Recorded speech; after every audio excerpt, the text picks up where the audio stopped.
Stock market. ఇక్కడ అదృష్టాలు తయారవుతాయి, కొన్నిసార్లు తలరాతలు తారుమారవుతాయి.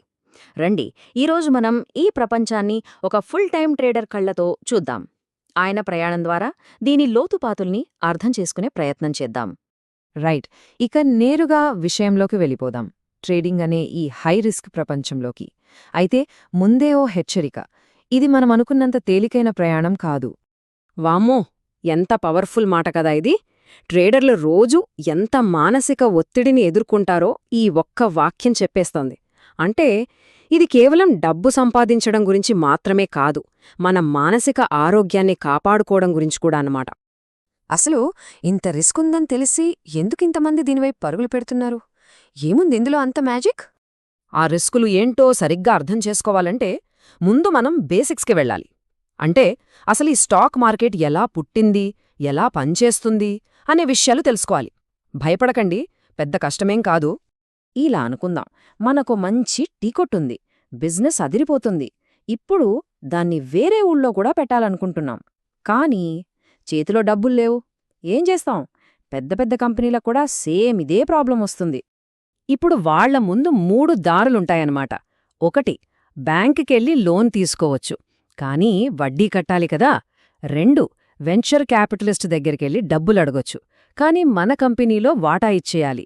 ఇక 3వ ఆప్షన్, అదే ఐపీఓ, స్టాక్ మార్కెట్. సో అలా పబ్లిక్ దగ్గర్నుంచి డబ్బులు తీసుకోవాలనుకున్నప్పుడు చేసేదే ఈ ఐపీఓ. అయితే ఇక్కడ ఎవరికి నచ్చినట్టు వాళ్లు చేయడానికి లేదు. అంతా సవ్యంగా, పారదర్శకంగా జరగాలి.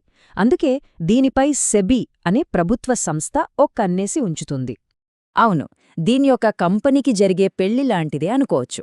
చాలా పెద్ద ఈవెంట్. అందుకే ఎవ్వరూ మోసపోకుండా చూడ్డానికి బోలెడన్ని రూల్సుంటాయి. వాటన్నిటినీ సెబీ పక్కాగా ఫాలో అయ్యేలా చూస్తుంది. ఓకే, ఇప్పుడు కంపెనీ మార్కెట్లోకి వచ్చేసింది. అంటే మనలాంటి వాళ్లందరూ దాని షేర్లను కొనొచ్చు, అమ్మొచ్చు. ఇక్కడే అసలు కథ మొదలవుతుంది. ఎందుకంటే మార్కెట్లో పాల్గొనడానికి 2 రకాల పద్ధతులున్నాయి. 2 వేర్వేరు మైండ్సెట్లున్నాయన్నమాట. ఒకవైపు ఏమో నిదానమే ప్రధానం అనుకునే ఇన్వెస్టర్లుంటారు. వీళ్ళు కంపెనీ ఎలా పనిచేస్తోంది, దాని భవిష్యత్తేంటి అని లోతుగా ఆలోచించి డబ్బులు పెడతారు. ఇక రెండోవైపు వీళ్ళకి పూర్తి ఆపోజిట్, ట్రేడర్లు. వీళ్ళు స్పీడ్గా ఉంటారు. షేర్ ధరల్లో వచ్చే చిన్న చిన్న మార్పుల్ని పట్టుకుని చార్ట్లని చూసి లాభాలు సంపాదించాలని చూస్తారు. కానీ ఇక్కడొక షాకింగ్ నిజముంది. చాలా స్టడీస్ ఏం చెప్తున్నాయంటే, ఈ యాక్టివ్ ట్రేడింగ్ చేసేవాళ్లలో 10లో 9 మంది, అంటే 90% మంది చివరికి డబ్బులు పోగొట్టుకుంటారట. అమ్మో, 90%! మరి ఆ 90% కాకుండా గెలిచే ఆ 10% ఉండాలంటే ఏం కావాలి? ఎలాంటి మైండ్సెట్ ఉండాలి? ఈ ప్రశ్నకు సమాధానం కోసం మనం మళ్ళీ మన ట్రేడర్ నిహాల్ కథ దగ్గరికే వెళ్దాం.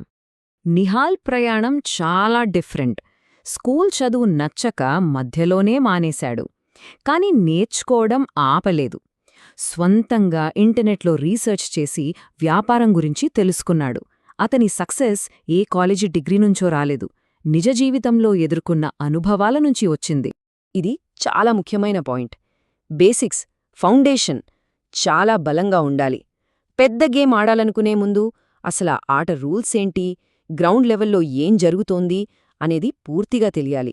అప్పుడే మనల్ని ఎవ్వరూ మోసం చేయలేరు. అతను తన విజయాన్ని లక్ అని పిలవడు. దానికో పేరు కూడా పెట్టాడు, మ్యానుఫ్యాక్చర్డ్ లక్.